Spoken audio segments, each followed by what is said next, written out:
너의 모든 길을 아빠가 항상 함께 갈 순 없지만 하나님께서 언제나 너와 동행하실 거야.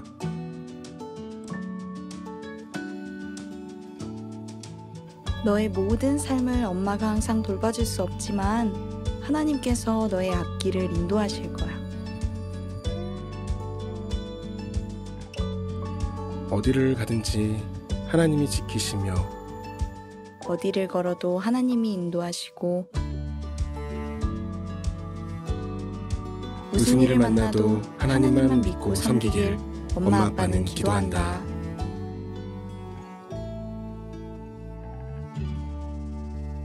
우리 한번 따라하겠습니다. 좋은 부모는 좋은 유산을 남긴다.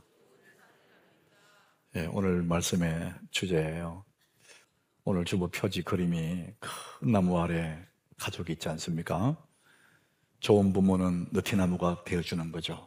그 그늘 아래서 아이들이 자라가는 것이죠. 우리가 유산이라 그러면 자꾸만 사람들이 재산을 생각하는 재산, 재물. 여러분이 평생을 내 집을 갖고 싶어하는 우리 한국 사람들은 특별히 그런 것 같습니다. 내 것, 내 집. 우리가 이렇게 좋아하는 그 집은 하우스, 그 집은 재료가 나무나 철근이나 시멘트 이런 걸로 집을 만들죠.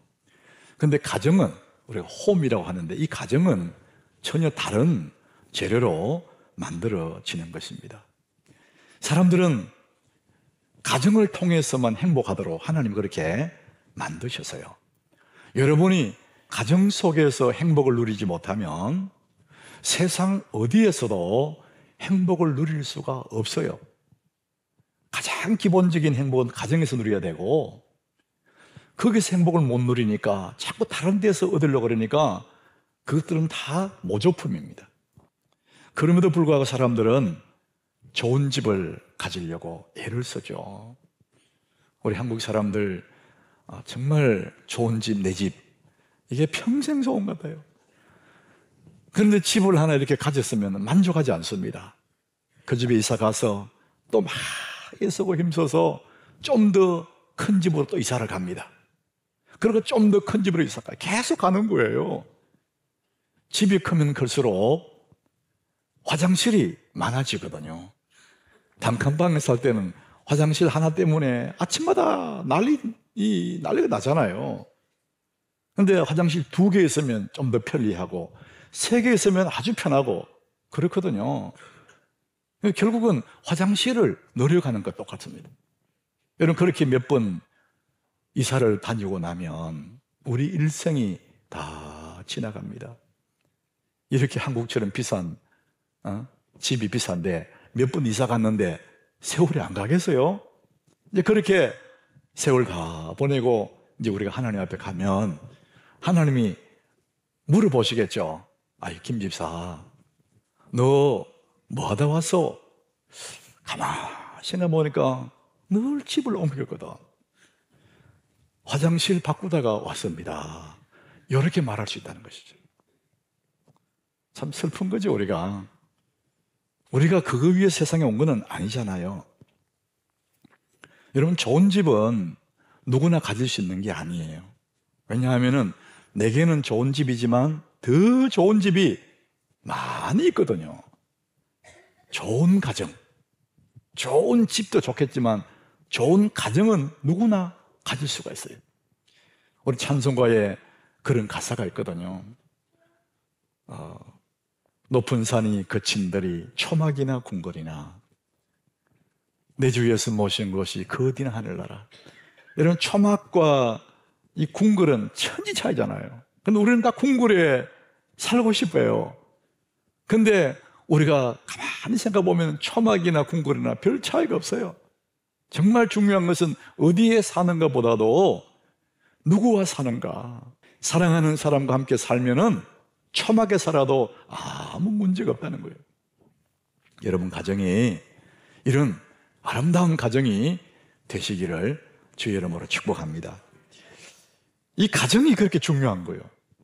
그래서 우리는 가정에 태어나고 그 가정에서 자라고 그 가정에서 세상을 떠나갈 거예요. 가정이 없이는 아무도 세상에 올 수가 없어요.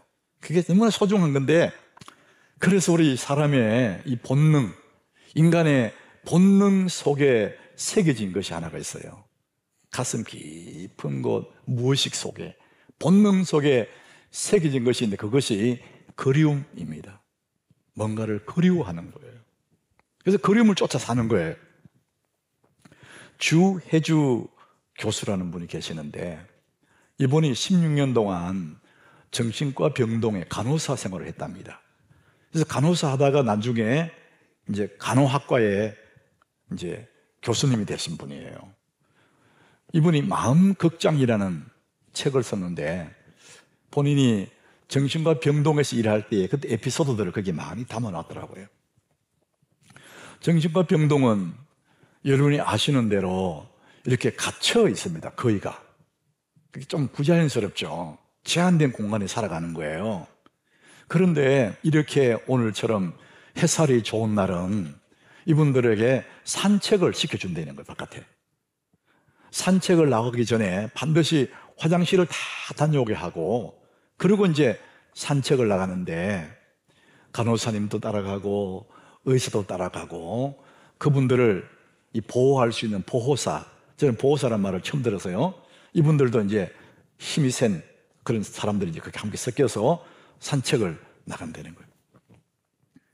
그렇게 산책 나갔는데 금방 화장실 다녀오라고 그렇게 부탁해서 나왔는데, 그 중에 아저씨 한 사람이 화장실에 가고 싶다고 그러더래요. 할 수 없이 이제 보호사 한 분이 이 아저씨와 함께 화장실에 갔어요. 그리고 그 환자는 화장실에 들어가고 보호사는 문 밖에 이렇게 지키고 있는 거예요. 나오면은 데려가려고. 근데 시간이 지나는데 나오지를 않는 거예요. 아니, 아무리 큰 볼일을 본다 할지라도 이렇게 시간이 많이 걸리나? 그래서 문을 두드렸다는 거예요. 근데 아무 소리가 안 들려요. 놀라서 강제로 문을 따고 딱 들어가 보니까 그 아저씨가 사라져버린 거예요. 그 아저씨 몸매가 대단했대요. 100kg 나온다, 100kg. 그리고 이 배가 장난이 아니라 하더라고요. 그래서 그런 몸으로 어디를 도망가겠어요? 하늘을 솟았나 땅을 꺼졌나? 기가 차더라는 거죠. 그래서 자세히 살펴보니까 화장실 그 위에 환기구가 하나, 요만한 환기 이만하지는 않잖아요. 요만한 환기구 하나 있었는데 그쪽으로 도망을 가버렸대요. 이야, 불가사의한 일이 생겼다는 거예요. 그 몸으로 어떻게 기어 올라갔으며 요만한 환기구로 어떻게 빠져나갔을까? 그런데 어쨌든 도망가 버렸대요. 정신과에 환자가 도망가면 큰일이잖아요. 이 사람이 어디 갔을까? 근데 이 사람이 어디 갔느냐? 집으로 갔다는 거예요. 잠시 후에 그의 아내가 다시 병동으로 데려왔답니다. 정신과 병동 사람들은 여차하면은 탈출하려고 그런대요. 도망가려고 그런대요. 그런데 그분들은 도망을 가도 대부분이 집으로 간다는 거예요. 집으로. 그러니까 무의식 속에 그리움, 회귀 본능, 이게 작동해가지고 자기도 모르게 집으로 간다는 거예요. 감옥에 갇혀 사는 죄수들, 이분들이 참 힘든 시간들을 보내겠지만 하루 중에 가장 힘든 시간이 저녁 시간이랍니다. 해가 떨어지고 땅거미가 짙어올 때 집에 대한 그리움이 확 몰려온대요. 가족이 흩어져 살다가도 저녁이 되면 집에 모여있던 그 가정에 대한 그리움이 몰려와서 하루가 저무는 저녁이 되면 그렇게 사무친답니다. 우리는 아이들도 그렇게 뛰놀다가도 해가 떨어지면 막 칭얼거리고 엄마 찾고 그러지 않습니까? 모든 인간의 가슴 속에 새겨져 있는 본능, 회귀 본능이 있어서 그리움이라는 게 작동한다는 거예요. 아픈 사람이든지 건강한 사람이든지 누구든지 예외 없이 예수를 믿는 사람, 안 믿는 사람 아무 상관없이 원초적인 본능에 그리움이 새겨져 있답니다. 이것을 성경은 이렇게 말해요. 전도서 3장 11절에 하나님이 모든 것을 지으시되 때를 따라 아름답게 하셨다. 그런데 또 사람에게는 영원을 사모하는 마음을 주셨느니라. 하나님 세상을 다 만드셨어요. 그리고 특별히 사람의 마음속에는 영원을 사모하는 마음을 줬대요. 여기서 말하는 그 영원은 하나님을 말하는 거예요. 그래서 하나님을 만나기 전에는 만족이 없는 거예요. 세상에 어떤 것을 성취하고 어떤 것을 소유한다 할지라도 인간의 마음속에는 영혼을 향한 사모함이 있기 때문에 하나님을 만나기 전에는 만족이 없는 거예요. 여러분, 여느 때가 태어난 곳이 강물에 태어나잖아요. 근데 큰 바다로 나가서 큰 연애가 됐고요. 큰 넓은 바다를 헤엄치다가 때가 되면 알을 낳기 위해서 자기가 태어난 곳으로 돌아온대요. 흙냄새, 물냄새를 맡으면서 다 바다를 버리고 태어난 곳으로 돌아온대요. 회귀 본능이 있다는 거예요. 하물며 하나님의 형상으로 지음받은 인간들은 영원을 향한 그리움, 하나님을 향한 그리움이 가슴에 막 작동하기 때문에 세상의 모든 걸 다 가져도 만족이 없고 하나님을 만나기 전에는 텅 빈 것 같고. 그래서 여러분, 우리는 가정에서 태어났잖아요. 그래서 누구든지 가정을 그리워해요. 그리고 그 그리움이 영혼으로 연결이 됩니다. 그래서 인간의 마음속에는 그리움이라는 것이 새겨져 있는 것이죠. 자, 우리 이 땅에서 가정에 살다가 언젠가 영원한 그리움을 향해 하나님을 향해 가게 되잖아요. 그 가정, 지금 우리 모두 가정에 속해 삽니다. 가정. 근데 그 가정에는 그 가문만의 유산이 있습니다. 특별한 그 가정만의 유산이 흐르고 있어요. 4가지 유산이 있습니다. 첫 번째, 가장 기본적인 유산인데 생물학적인 유산이에요. 우리의 이 몸, 생물학적으로 자식들에게 유산이 되어 간다는 거예요. 너무나 신비한 거예요. 우리 교회 부목사님들이 여러 분이 계시지 않습니까? 저는 그 아이들 다 몰라요. 근데 꼬맹이들이 저희들이 모여 놀고 있을 때 이렇게 보면은요, 아, 쟤는 누구 집의 아이? 딱 나옵니다. 여러분 딱 보면은 붕어빵도 있어요. 아이고, 저게. 너무 신비하잖아요. 우리도 모르게 생물학적으로 우리 부모님에게부터 유산을 받았고, 나 또한 생물학 유산을 자식에게 주게 돼요. 우리나라가 6.25 전쟁이 지난 지가 70년이 넘었어요. 민족의 비극인데, 그때의 전쟁터에서 산어한 장병들, 그 시신들을 지금도 발굴하거든요. 시신이 어디 있겠습니까? 그 세월 갔는데 다 썩어서 없어진 거예요. 근데 뼈조각 몇 개를 찾아내도 DNA 검사해 보면은요, 가족들을 찾아냅니다. 생각할수록 신비한 거예요. 어디 뼈조각 그게 DNA 검사하는데 가족과 어떻게 일치할까? 그 많은 사람 중에 그 가정에만 흐르는 그런 유산이 흘러가는 거예요. 가정에 흘러가는 두 번째 유산, 가치관이라는 유산입니다. 가정마다 가치관이 있는 거거든요. 이 성경에 이스라엘 사람들, 이 사람들의 가치관은 아주 근본, 인간의 근본, 하나님을 경외하는 것이 지식의 근본인데, 이분들의 가치관은 하나님을 향한 경외하는 그 근본을, 그 가치관을 가지고 자식들에게 이렇게 유산으로 흘려보내는 것입니다. 그런데 우리나라는 잘 먹고 잘 사는 이 가치관이 가정마다 흘러가는 거예요. 그게 나쁜 것이 아니지만 온전한 가치관은 아니거든요. 지난 목요일 날 새벽 기도 때 우리 교육부 디렉터인 김지성 목사가 새벽 기도 했었어요. 근데 우리 생각에는 아이들의 희망, 장래의 꿈들을 제 생각에는 변호사나 의사나 아니면은 공무원 이런 건 줄 알았거든요. 근데 이제 주일학교로 가르치는 그 김지성 목사 얘기가 요즘 아이들의 희망이 건물주가 되는 거랍니다. 아, 건물주. 여러분들도 아마 그런 꿈을 꾸는 사람도 있을 것 같아요. 이게 이제 세상적인 가치관이에요. 그냥 가치관이 그냥 물질에 있는 거예요, 물질. 이건 성경적인 가치관은 아니거든요. 오늘 본문 1절에 보면 성경적인 가치가 나와요. 우리 같이 읽어봅니다. 많은 재물보다 명예를 택할 것이요 은이나 금보다 은총을 더욱 택할 것이니라. 많은 재물에 가치를 두는 사람이 있고 명예를 가치를 두는 사람이 있어요. 여기서 말하는 명예는 이름 내는 그게 아닙니다. 하나님께 인정받는, 사람들에게도 인정받는, 쉽게 말하면 사람답게 사는 것, 은총을 더욱 택한다. 이 은총은 하나님의 은혜를 말합니다. 그래서 가치관이 어디에 있는가 따라서 그 인생이 달라지겠죠. 여러분 가정에는 이런 가치관이 유산으로 흘러갑니다.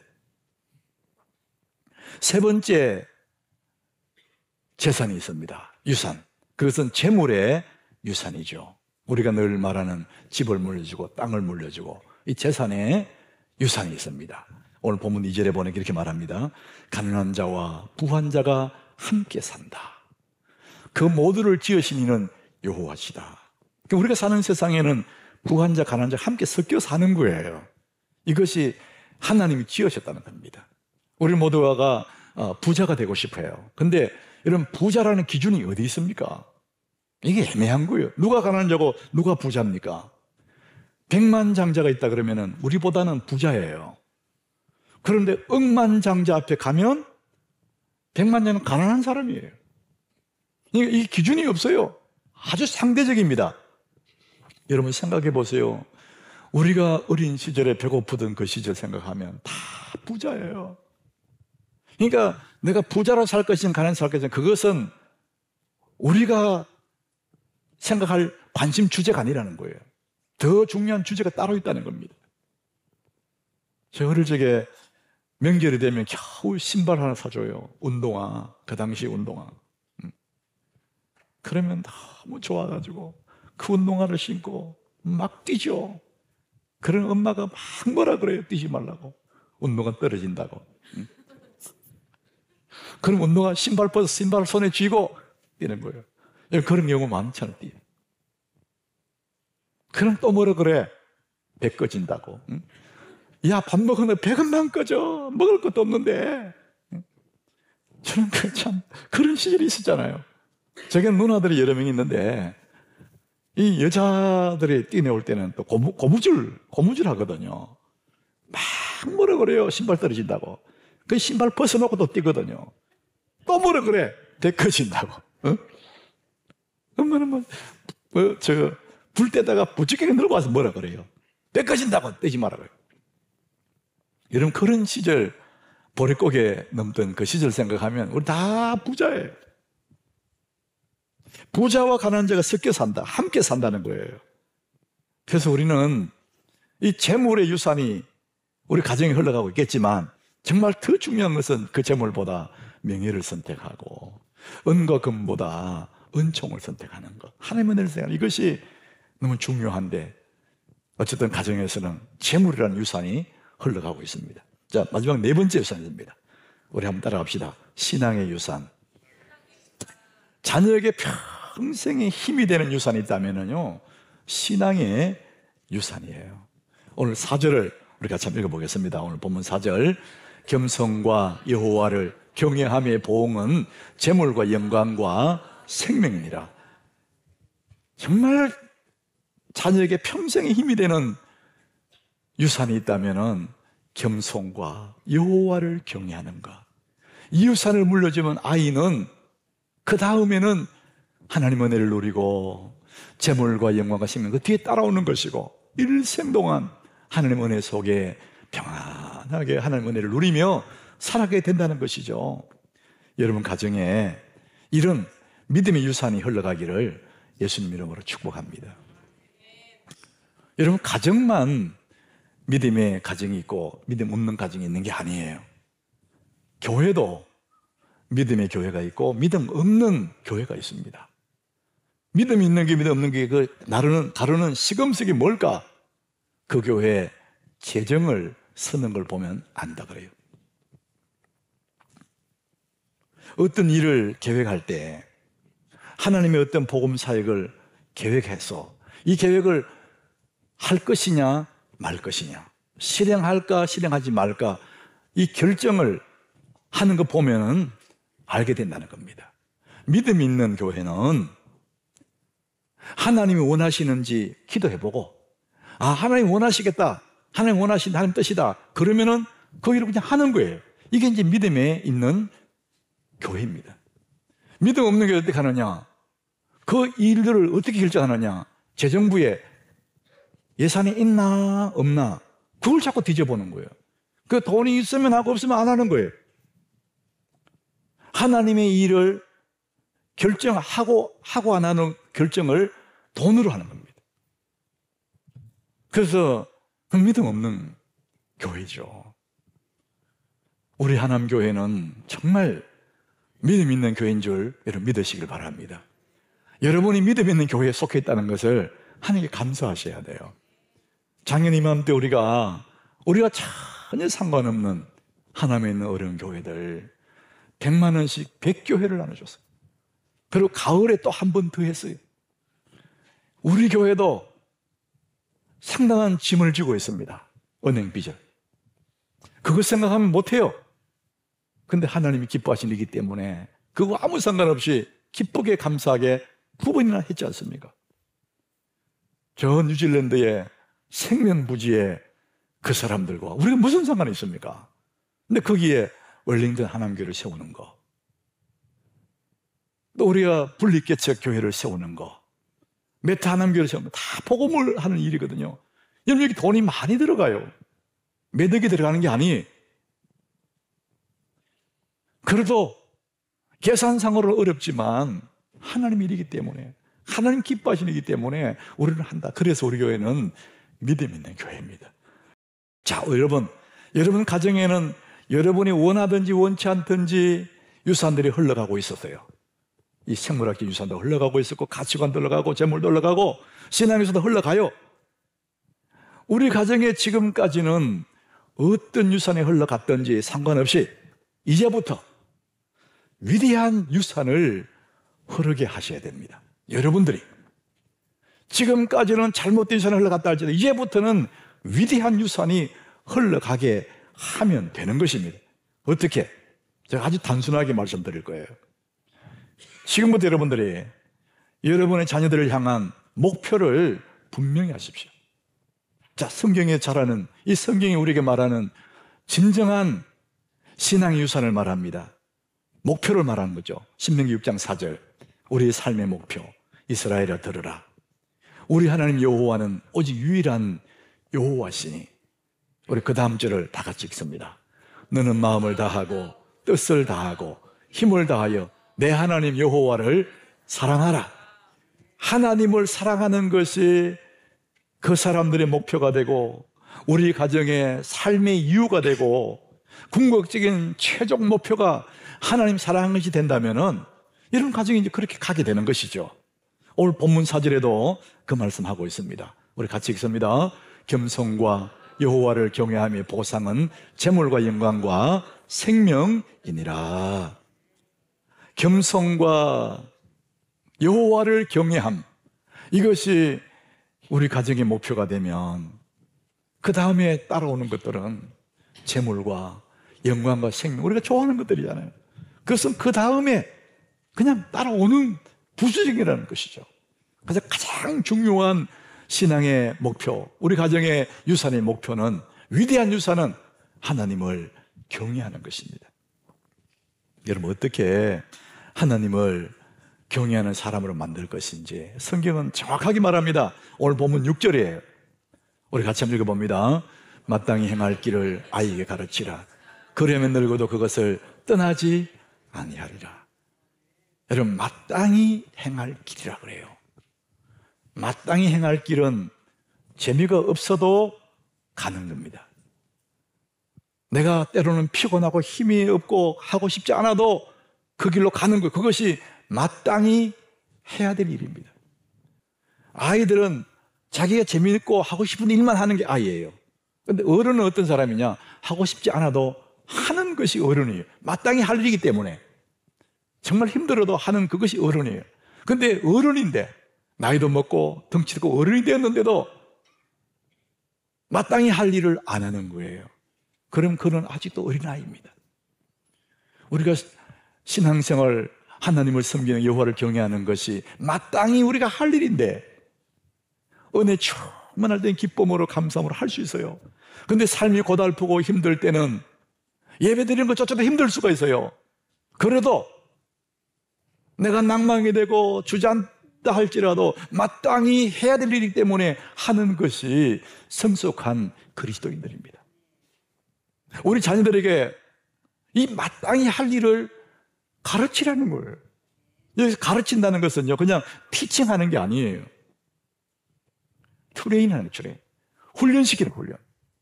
그래서 오늘 여기 마땅히 행할 길을, 아이에게 길을 드리는데 누구에게 길 드리냐? 아이에게 그렇죠. 아이.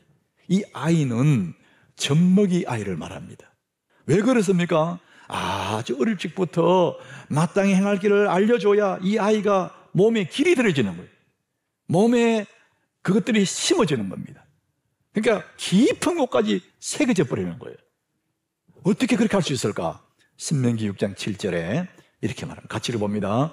내 자녀에게 부지런히 가르치며 집에 앉았을 때든지 길을 갈 때든지 누워있을 때든지 일어날 때든지 이 말씀을 강론할 것이며, 여기 보니까 내 자녀에게 부지런히 가르치면서, 그 부지런히는 다른 말로 하면은 반복하는 겁니다. 교육의 가장 핵심이 뭐냐? 반복하는 거예요. 얘가 길을 갈 때든지 누워있을 때든지 일어날 때든지 그냥 계속 그 아이에게 심어주는 거예요. 갓난아이 때부터. 그래야 그 애가 체득이 돼서 훈련이 돼가지고 길들여져서 저절로 마땅히 행할 길을 가게 되는 것이죠. 여러분의 가정에 이런 하나님을 경외하는 위대한 유산이 흘러가기를 축복합니다. 저는 마지막으로 정말 중요한 유산을 말씀드리고 싶어요. 위대한 유산이 흘러가게 할 수 있는 가장 좋은 방법, 오늘 말씀의 제목이 그렇습니다. 좋은 부모는 좋은 유산을 남기는 겁니다. 여러분들이 좋은 부모가 되는 거예요. 우리는 자꾸 아이에게 이렇게 하라 그러잖아요. 그것도 중요해요. 그보다 더 중요한 것은 뭐냐? 내가 좋은 부모가 되는 거예요. 내가 좋은 믿음의 사람이 되는 거예요. 그럼 그 아이는 그걸 보고 따라오게 되는 것이죠. 우리가 우리 집에 손님이 온다면 맨 첫 번째 하는 일은 청소하는 거죠. 편하게 살다가 손님 오면 이제 청소하는 것이 가장 기본이죠. 여러분들이, 우리 아들, 딸들이 이제 결혼을 해요. 청춘 남녀가 결혼을 합니다. 그러면은 그 두 사람이 가정을 이루어요. 근데 그 가정에 찾아오는 귀한 손님이 있어요. 하나님이 보내시는 귀한 손님, 자식이잖아요. 생명이 찾아와요. 그 몸에. 그래서 그 손님이 오기 전에 깨끗하게 가정을 청소하는 것처럼 자신의 몸들을 정결하게 갖고 오야 되거든요. 근데 부모가 술을 먹고 담배를 피고 삶이 문란하고 그러면은 그 몸에서 자식이 나와요. 생물학적 유산이 그냥 흘러가는 거예요. 그러면 그 갓난아이가, 갓 태어난 그 아이가 부모에서 물려받은 유산이 있어요. 그게 뭡니까? 몸에서, 그 아이의 몸에서 니코틴이 검출이 된대요. 알코올 성분이 검출이 된대요. 왜? 엄마가, 아버지가 그랬으니까. 그 아이는 태어나면서부터 술 좋아하는 DNA를 가지고 태어나요. 태어나면서도 담배 피는 흔적을 가지고 태어나는 거예요. 부모의 몸에 있는 것이 자식에게 유산으로 흘러가는 것입니다. 여러분, 좋은 부모가 좋은 유산을 남기는 거예요. 우리는 모두가 자식으로 태어났다가 세월이 가면서 부모가 되었다가 뭔가를 남겨놓고 떠나가는 거예요. 사랑하는 여러분 가정에 위대한 유산이 흘러가기를 축복합니다. 우리 오늘 본문 4절을 같이 우리 읽습니다. 겸손과 여호와를 경외함의 보상은 재물과 영광과 생명이니라. 우리 예수님 처럼 온유하고 겸손한 마음으로 여호와를 경외하는 그런 믿음의 유산들이 여러분 가정에 흘러가기 시작하면 여러분 가정의 울타리가 더 너해지고 하나님 은혜로 여러분 가정이 날로 더욱더 푸르러져가는 그런 영광을 보게 될 것입니다. 좋은 부모는 좋은 유산을 남기는 것입니다.